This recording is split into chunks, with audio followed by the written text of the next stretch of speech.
Hello everyone, स्वागत है आपका हमारे यूट्यूब चैनल एल्यूरिंग शिक्षा द्वार में। कैसे हैं आप सब? आई होप सब अच्छे होंगे और आपकी स्टडी भी बहुत अच्छी चल रही होगी। आज के हम वीडियो में सॉल्व करेंगे रीजनिंग के क्वेश्चन। मैथमेटिक्स के हम कर चुके हैं, इससे पहले टीचिंग एप्टीट्यूड के हम कर चुके हैं और करंट एजुकेशनल अफेयर्स की यूनिट भी हम कंप्लीट कर चुके हैं। तो आज जो स्टार्ट हो रहा है वो है इस वीडियो में रीजनिंग के जो क्वेश्चन है। 1920 का पेपर है ये। 1920 का पेपर हम सॉल्व कर रहे हैं। ठीक है, चलिए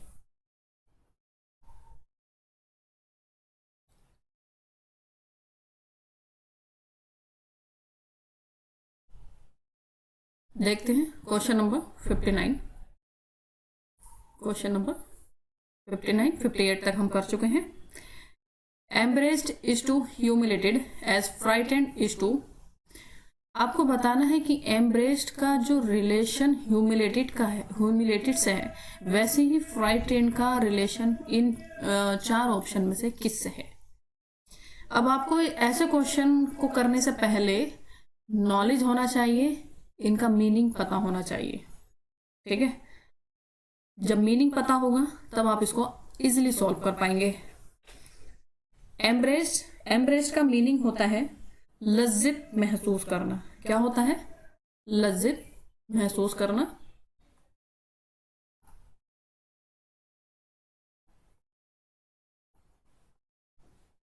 ठीक है, ह्यूमिलेटेड का जो मीनिंग होता है वो होता है लज्जित।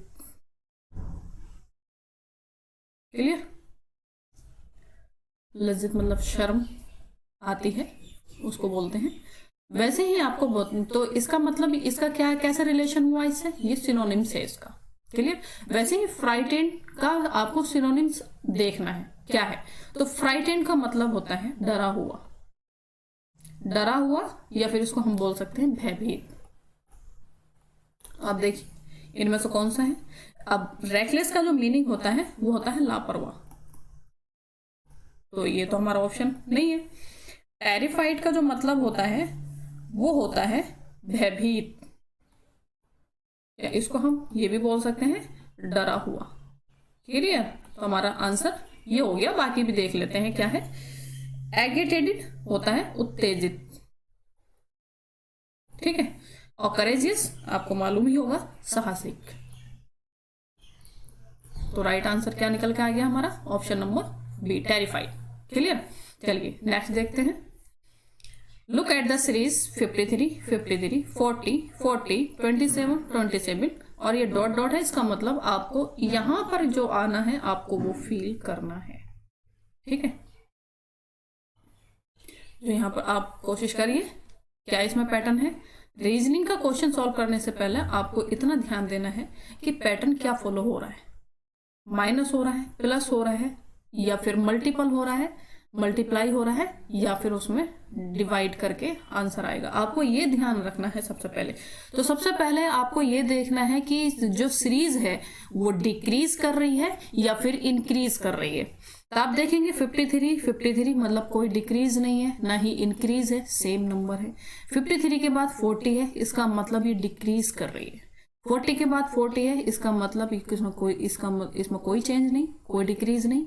फिर यहां से जब हम देखेंगे 40 के बाद 27, इसमें फिर डिक्रीज हुआ है, और 27 के बाद 27, ऐसे ही आपको देखना है। एक बात तो क्लियर हो गई कि 53, 27 ये क्या है? 53 और ये क्या है? 27। इसका मतलब ये सीरीज जो है डिक्रीज कर रही है। डिक्रीज कैसे होगी? या तो इसमें से कुछ माइनस करें, सब्ट्रैक्ट करें। क्लियर? तो हमें ये ऐसे ही देखना है, सब्ट्रैक्ट करके देखना है, तब हमारा आंसर निकलेगा। चलिए देख लेते हैं। अगर इंक्रीज करती तब हम प्लस करते या फिर मल्टीप्लाई करते, लेकिन यहाँ पर डिक्रीज कर रही है तो हम इसमें माइनस करेंगे। 53 में से क्या माइनस करें? जो 53 ही आए तो -0। 53 में से क्या माइनस करें? जो 40 आए, -13। 40 में से क्या माइनस करें कि 40 आए? -0। 40 में से क्या माइनस करें? 27 आए, -13। 27 के बाद 27 है, इसका मतलब फिर से 0 माइनस। क्या ये पैटर्न आपको समझ में आया? बिल्कुल 0 -0 -13 -0 -13 -0, इसका मतलब यहाँ पर आएगा -13। 27 में से -13 करेंगे, यहाँ पर आंसर आ जाएगा 14। इसका मतलब right answer B 14। Clear. Next question है 61। If the first and the second letter of the word November, नवंबर है, इसका first and second are interchange, अगर हम फर्स्ट और सेकंड वर्ड को इंटरचेंज कर देते हैं तब क्या इसमें बोल रहा है आगे। Similarly if the third and the fourth, मतलब थर्ड और फोर्थ को हम इंटरचेंज करते हैं। The fifth and the six, मतलब fifth and six interchange, and so on, then which of the following would be the fourth letter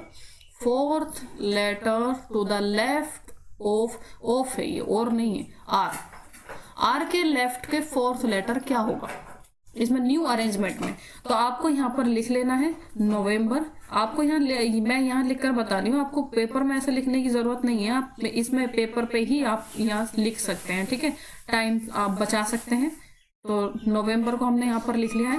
नवंबर को बोला है कि फर्स्ट एंड सेकंड लेटर को इंटरचेंज करना है, तो फर्स्ट एंड सेकंड लेटर को हमने इंटरचेंज कर दिया, यहाँ पर ओ ले लिया, यहाँ पर एन ले लिया। ऐसे ही थर्ड फोर्थ को इंटरचेंज करना है, यहाँ पर ई, यहाँ पर वी, यहाँ पर एम और बी को, तो यहाँ पर बी और यहाँ पर एम, यहाँ पर आर और यहाँ पर ई। क्लियर। अभी बोल रहे हैं कि ये जो न्यू अरेंजमेंट हुआ है इसके अकॉर्डिंग फोर्थ लेटर क्या होगा आर के लेफ्ट के। तो आर ये है, आर के लेफ्ट इधर है, तो इधर को हम चलेंगे, तो इसमें फोर्थ लेटर कौन सा होगा, फर्स्ट सेकंड थर्ड फोर्थ, क्या निकला ई। ये फर्स्ट हो गया, सेकंड हो गया, थर्ड हो गया और ये फोर्थ हो गया। तो हमारा राइट आंसर कौन सा होगा, ए, ई। क्लियर।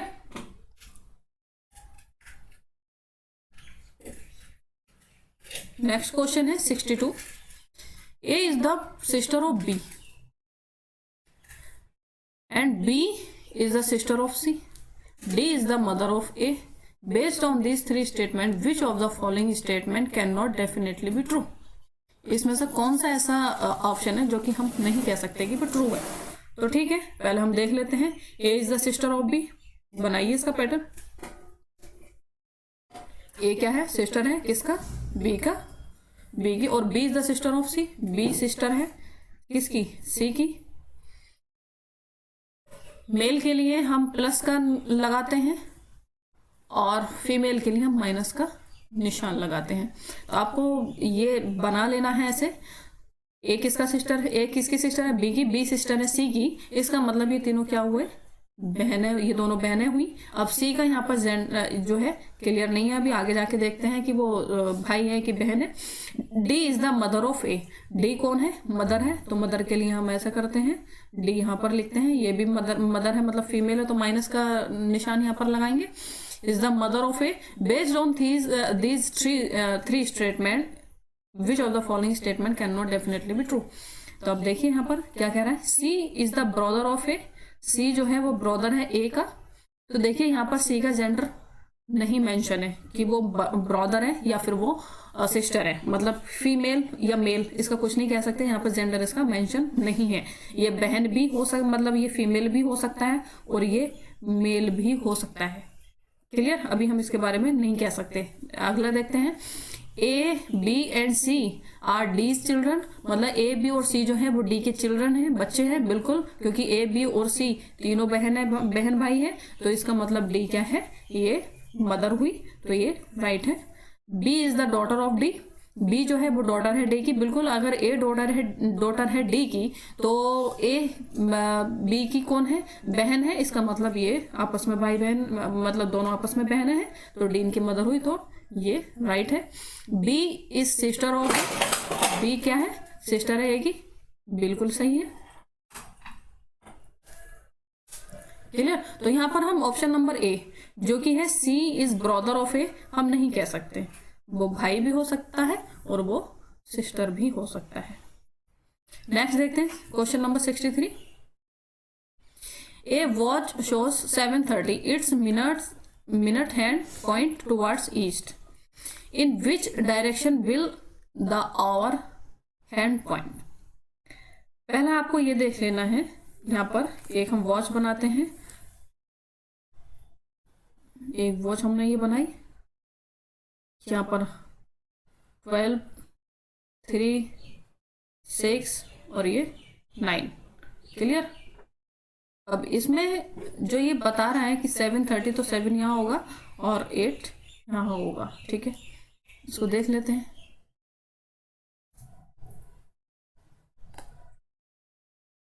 सेवन 30 का मतलब है कि जो पॉइंट है वो कुछ इस तरह से होगी, ये मिनट की है और ये आवर की है। क्लियर। 7:30। और यहाँ पर अगर हम देखें तो यहाँ पर क्या होता है, नॉर्थ, यहाँ पर होता है साउथ, और यहाँ पर होता है ईस्ट, और यहाँ होता है वेस्ट। क्लियर। डायरेक्शन अगर हम देखें तो, दिशा अगर हम देखें। अब इसके अकॉर्डिंग क्या कह रहा है कि इन विच ये जो मिनट की जो पॉइंट है वो ईस्ट की तरफ है। ये जो मिनट की पॉइंट है इसने क्या बताया, ईस्ट की तरफ है, और जबकि हमारे अकॉर्डिंग क्या है, साउथ। तो इसने साउथ को क्या बोल दिया, ईस्ट बोल दिया। ठीक है, इसने ईस्ट बोल दिया। तब अगर ये ईस्ट यहां पर आ गया तो ये साउथ फिर यहां पहुंच जाएगा। ठीक है, तो यहाँ साउथ, और ये वेस्ट जो है यहाँ आ जाएगा, और ये नॉर्थ कहाँ आ जाएगा, यहां पर आ जाएगा। ठीक, कुछ इस तरह से डायरेक्शन बन जाएगी। क्लियर।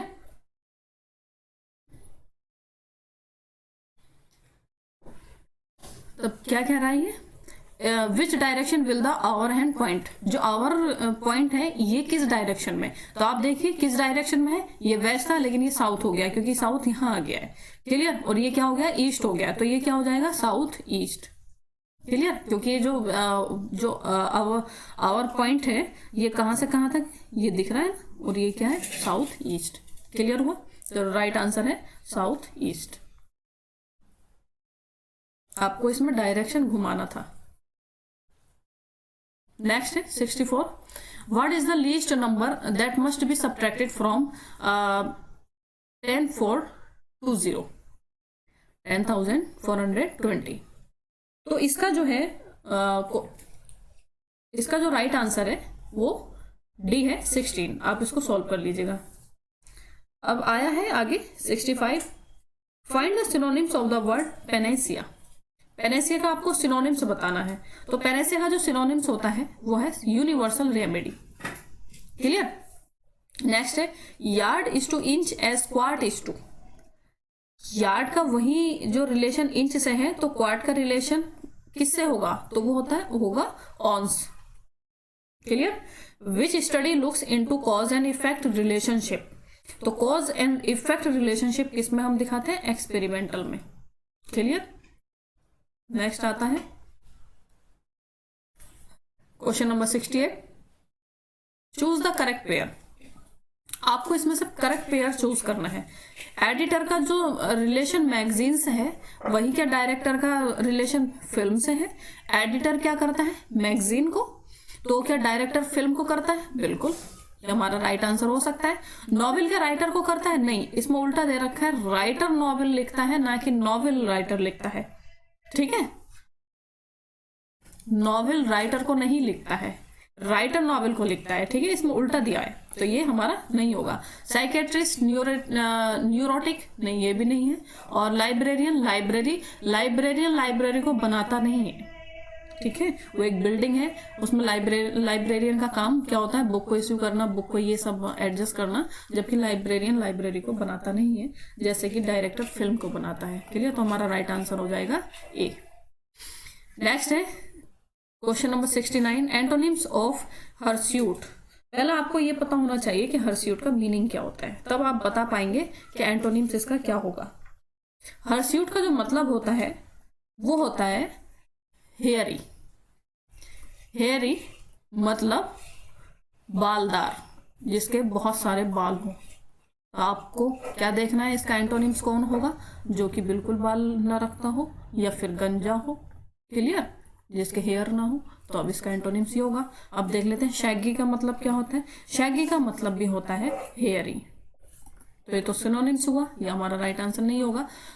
बर्ड का मतलब होता है गंजा, तो हमारा जो एंटोनिम्स निकल कर आ जाएगा हेयर स्यूट का, ये आ जाएगा। और इसको भी देख लेते हैं यूरिडाइट। यूरिडाइट का मतलब होता है वैज्ञानिक। ठीक है। ग्लोरियस का मतलब होता है यशस्वी। क्लियर। तो right answer bald. Antonyms of hirsute, option number B. देखते हैं next question 70, find the next term in the series. आपको क्या करना है, इसका नेक्स्ट टर्म फाइंड करना है। तो वही आप देखिए क्या माइनस प्लस हो रहा है। पहले सबसे पहले जब भी सीरीज आए आपका रीजनिंग की, सबसे पहले आपको देखना है क्या उसमें प्लस हो रहा है, क्या सीरीज डिक्रीज कर रही है या इंक्रीज कर रही है। डिक्रीज कर रही है तो कितना कर रही है, इंक्रीज कर रही है तब कितना कर रही है, तब उसके अकॉर्डिंग हम प्लस माइनस करेंगे।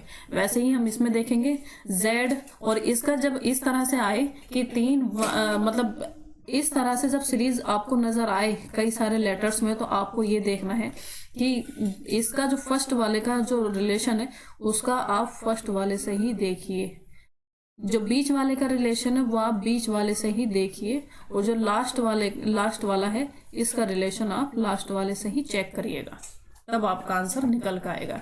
जैसे यहाँ पर z का x और x का रिलेशन देखें v से, v का रिलेशन t से, और t का रिलेशन r से, और r का रिलेशन p से, और वही निकल कर आ जाएगा यहाँ पर फर्स्ट टर्म जो भी इनमें माइनस या प्लस हो रहा होगा।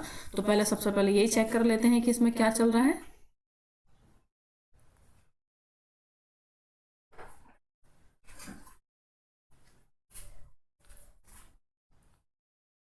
z में ऐसे क्या माइनस या प्लस करें जो कि x आए। अगर हम यहाँ पर प्लस करते हैं तो काफी सारे लेटर्स हमें प्लस करने पड़ेंगे, क्योंकि z के बाद पूरा ABCDEFGHI ये x तक घूम जाएगा, तो हमें यहाँ पर प्लस करने की जरूरत नहीं है, हम यहाँ पर माइनस करते हैं। अगर हम माइनस करते हैं तो z में से हमें सिर्फ 2 लेटर्स माइनस करने पड़ेंगे, तब जाके x आ जाएगा। तो बिल्कुल पास है, तो हम इसमें माइनस ही करेंगे। x में क्या हम माइनस करें, जो v आए 2 माइनस हो रहा है, 3 माइनस हो रहा है, इसका ध्यान रखना है, वही सीरीज हमें आगे मिलेगी। तो इसमें से हम जब 2 माइनस करेंगे तब हमें v मिल रहा है। वैसे ही अगर v में हम 2 माइनस करें तो हमें t मिल रहा है, और t में अगर हम 2 माइनस करते हैं तब हमें r मिल जा रहा है, और r के बाद अगर 2 माइनस करते हैं तो हमें क्या मिलता है, p में अगर हम 2 माइनस करें तो यहाँ पर क्या आ जाएगा, यहाँ पर आ जाएगा n। आप देखिएगा n में अगर हम 2 माइनस करते हैं, वो सॉरी प्लस करेंगे हम n में हमने प्लस किया m नहीं o के बाद p आ गया, हमने 2 लेटर्स प्लस किए तो p आ गया, बिल्कुल हमारा राइट आ रहा है। ठीक है, अब इसमें एक जब हमारा निकल के आ गया तो हमें क्या करना है, ऑप्शन को एलिमिनेट करना है। सबसे पहले चारों ऑप्शन पर काम नहीं करना है, जो एलिमिनेट हो रहा है वो एलिमिनेट कर दीजिए। तो इसमें फर्स्ट लेटर क्या है, टी, हमारा क्या आया एन, काटो इसको। यहाँ पर क्या है टी, इसको भी काटो, ठीक है एन। यहाँ पर क्या है एन, और यहाँ पर भी क्या है एन। इसका मतलब हम इन 2 ऑप्शन पे काम करेंगे। अब इसमें ये ध्यान रखिए कि बीच के लेटर सेम है, बीच की जो ये नंबर्स हैं वो सेम है, और जबकि लास्ट वाला जो लेटर है वो चेंज है। तो हम यहीं से पहले काम करेंगे, बीच का हमारा सेम है तो इसका टेंशन नहीं है, क्योंकि इसमें 2 6 7 6 ही आना है, तो हमें लास्ट वाले पे हमें काम करना है। लास्ट में देखिए एक ए में ऐसा क्या माइनस प्लस करें जो कि डी आए, तो माइनस करने पे बहुत सारे लेटर्स माइनस करेंगे, जबकि हम प्लस करते हैं तो +3 इसके बाद डी आ जा रहा है। ठीक है, ऐसे ही अगर हम डी पे +3 करते हैं तब क्या मिल रहा है, हमें जी मिल रहा है। जी में अगर हम +3 करते हैं तो जे मिल जा रहा है, और जे में अगर +3 करते हैं तो हमें एम मिल रहा है, और एम में 3 प्लस करते हैं तो हमें पी मिल रहा है। वैसे ही पी में 3 प्लस करिए तो हमें क्या मिलेगा, पी में 3 प्लस करने पर पी क्यू आर एस, क्या मिला, ये 3 प्लस हुए, क्या आ गया टी, सॉरी जब हमने 3 प्लस किया तो क्या आ गया एस। ठीक है, तो हमारा राइट आंसर क्या है, यहाँ पर एस आ गया।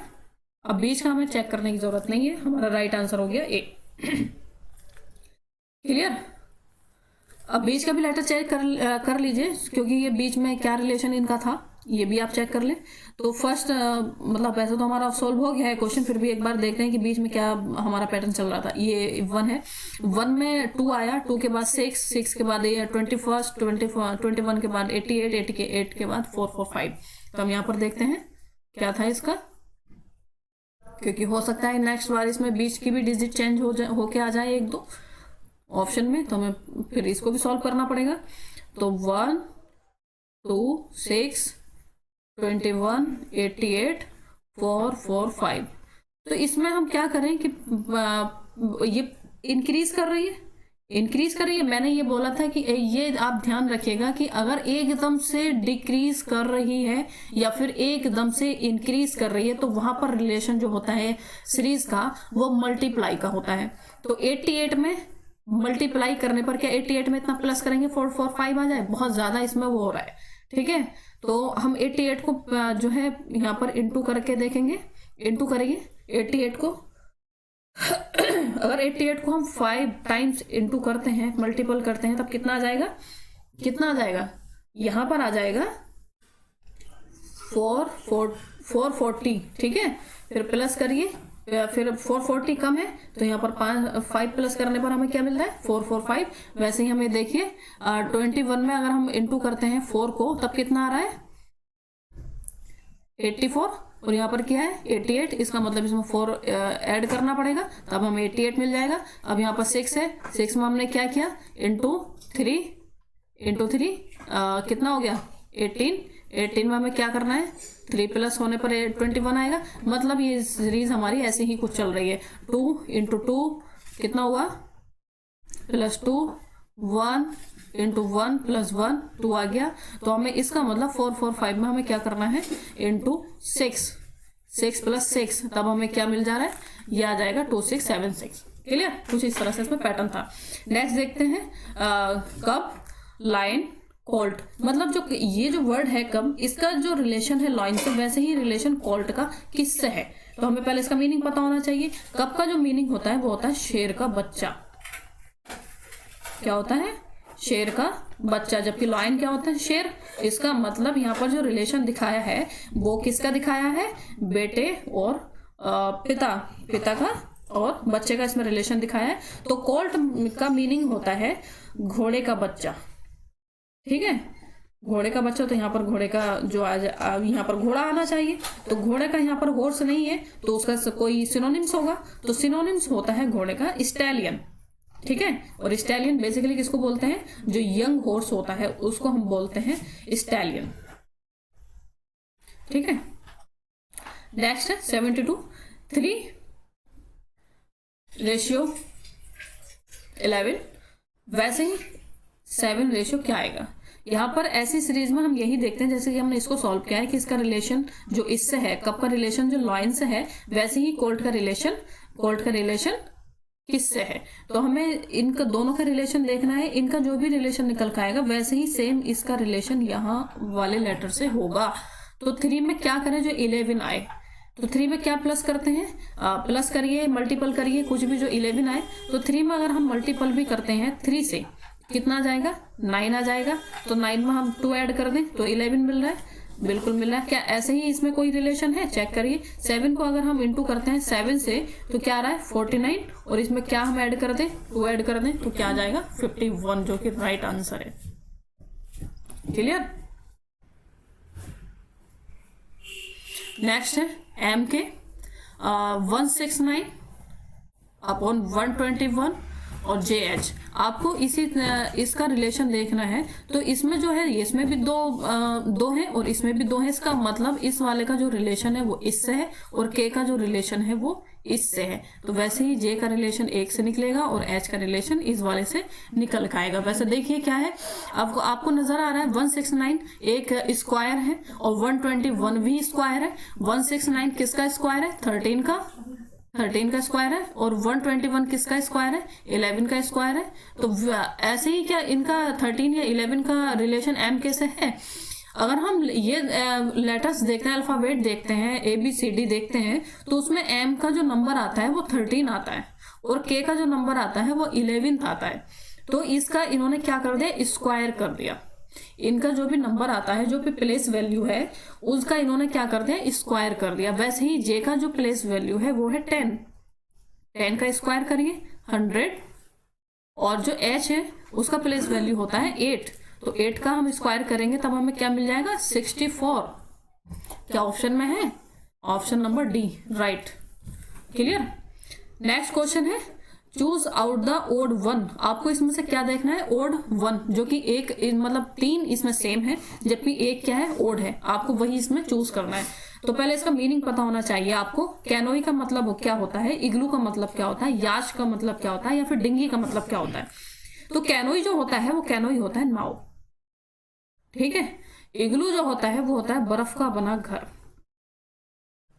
और ये एक एस्किमो जनजाति है जो कि कहाँ रहती है, साइबेरिया वगैरह में रहती है। तो वहां पर ये एक जनजाति रहती है एस्किमो, वो बनाती है अपना बर्फ का घर। क्लियर। याच ये इसका मतलब भी होता है नाव या बोट, ठीक है। और डिंगी का मतलब भी होता है बोट। तो आपको क्या इसमें नजर आया, कौन सा ओड है? ओड है इसमें इग्लू, क्योंकि बाकी 3 नाव के सिनोनिम्स हैं, जबकि इग्लू जो है वो घर है, वो भी बर्फ का बना घर। क्लियर। तो हमारा right answer B. Next question है 75। B and E are good in dramatics and computer science. A and B are good in computer science and physics. A, D and C are good in physics and history. C and A are good in physics and mathematics. D and E are good in history and dramatics. देखिए इतना long question देख के घबराना नहीं है। आपको क्या करना है, एक सिंपल सा मेथड है इसका, उससे क्वेश्चन सॉल्व बहुत जल्दी हो जाता है। ऐसा जब भी क्वेश्चन आए तो आपको ये जो दे रखा है ड्रामेटिक्स, कंप्यूटर साइंस और ये फिजिक्स, इनको आपको लिख लेना है सबसे पहले। तो सबसे पहले आप ड्रामेटिक्स लिखिए, ड्रामेटिक्स लिख लिया, ठीक है। फिर इसके नीचे लिखिए कंप्यूटर साइंस। बहुत सिंपल मेथड है इसका सॉल्व करने का, बहुत आसानी से हो जाते हैं ये क्वेश्चन सॉल्व, बस डरना नहीं है इतने लॉन्ग क्वेश्चन को देख के। कंप्यूटर साइंस के बाद क्या है, फिजिक्स। फिजिक्स लिख लेते हैं। फिर है हिस्ट्री, हिस्ट्री लिख लेते हैं। फिर है मैथमेटिक्स, फिजिक्स हम लिख चुके हैं, यहाँ पर मैथमेटिक्स आ जाएगा।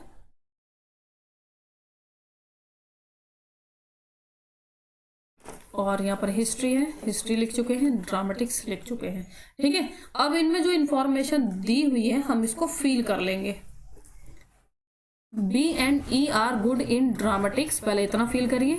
तो ड्रामेटिक्स में कौन गुड है, बी एंड ई, और ये दोनों कंप्यूटर साइंस में भी गुड हैं, तो मतलब बी और ई इसमें भी आ जाएगा।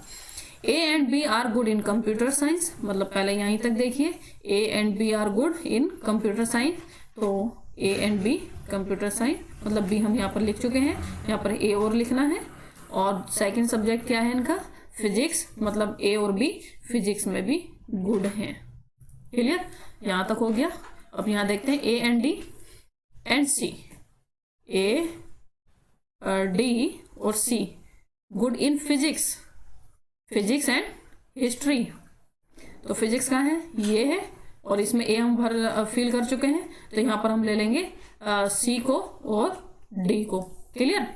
और ये हिस्ट्री में भी आ जाएंगे, कौन आ जाएगा हिस्ट्री में, ये तीनों, ए डी और सी, तो ए डी और सी हिस्ट्री में आ गए। नेक्स्ट है C and A. C and A are good in physics, तो पहले इतना पढ़ते हैं, सी एंड ए दोनों आ गए, दोनों ही आ गए सी एंड ए। हम यहाँ पर किसमें, C and A are good in physics हो गया ऑलरेडी फिल। और मैथमेटिक्स, तो सी एंड ए मैथमेटिक्स में भी है, तो C and A mathematics. D and E, अब यहाँ पर क्या है, D and E good in history, तो डी एंड ई हिस्ट्री में जाइए, डी इसमें है, ई लिख देंगे, हो गया। और डी एंड सी ड्रामेटिक्स में भी है, तो ड्रामेटिक्स का है, ये है, कौन है यहाँ पर, और डी एंड ई, तो ई इसमें ऑलरेडी फिल है, तो हम इसमें डी लिख देंगे। अब हमारा ये जो क्वेश्चन है वो सॉल्व हो चुका है, फिल हो चुका है। अब जो पूछा गया है अब उसको देखिए, पूछ रहा है who is the good in physics, history and dramatics. ये जैसा हमने सॉल्व किया है पूरा, अगर ये 4-5 क्वेश्चन भी यहाँ से पूछ लेगा, किसी भी एंगल से पूछे, हमारा सॉल्व हो जाएगा, क्योंकि हमने सॉल्व कर लिया है, ठीक है, हम आंसर बता पाएंगे। यहाँ पर एक ही क्वेश्चन पूछा है इसने, who is good in physics, history and dramatics. तो फिजिक्स में जाइए, अब पहले ऑप्शन से देख लीजिए, ए को पकड़िए, क्या ए फिजिक्स में है, ए फिजिक्स में है। हिस्ट्री में है, ए हिस्ट्री में भी है। क्या ड्रामेटिक्स में है, ड्रामेटिक्स में नहीं है, इसका मतलब ए हमारा नहीं है। बी पाइए, क्या बी फिजिक्स में है, तो बी फिजिक्स में है ये। क्या बी हिस्ट्री में है? बी हिस्ट्री में नहीं है, इसका मतलब ये हमारा आंसर नहीं है। जो कॉमन होगा वो हम देखेंगे। Option number C D. D को अगर हम देखते हैं, क्या फिजिक्स में डी है? फिजिक्स में डी है, ठीक है, ये है। उसके बाद में क्या हिस्ट्री में डी है? हिस्ट्री में आते हैं डी, हाँ हिस्ट्री में भी डी है, ठीक है। अब एक और चेक कर लेते हैं, ड्रामेटिक्स में डी है, हाँ इसमें भी डी है। तो हमारा आंसर हो जाएगा डी। जो तीनों में गुण है वो क्या है? डी। ई को भी चेक कर लेते हैं, क्या ई इसमें ड्रामेटिक्स में है? क्या फिजिक्स में है? क्या फिजिक्स में ई है? नहीं है, तो हमारा ई नहीं है। हमारा राइट आंसर क्या है? डी। क्लियर? जो तीनों में गुड है। एक और भी क्वेश्चन पूछते तो हम बता सकते थे। अब ये आ गया इंग्लिश का यूनिट आ गया है। इंग्लिश के यूनिट को हम नेक्स्ट वीडियो में सॉल्व करेंगे और देखेंगे कि कैसे कैसे क्वेश्चन है, क्या पैटर्न है, क्या लेवल है। तो बने रहिए हमारे चैनल पर। अगर आप नए हैं तो चैनल को सब्सक्राइब करिए और हमारी वीडियो को लाइक कर दीजिएगा, शेयर कर दीजिएगा। और ऐसी ही वीडियो मेरी आती रहेंगी जो कि आपके लिए हेल्पफुल होंगी। अगर आप बीएड एंट्रेंस देंगे AMU का तो आपके लिए बहुत हेल्पफुल वीडियो है, ठीक है। Thank you.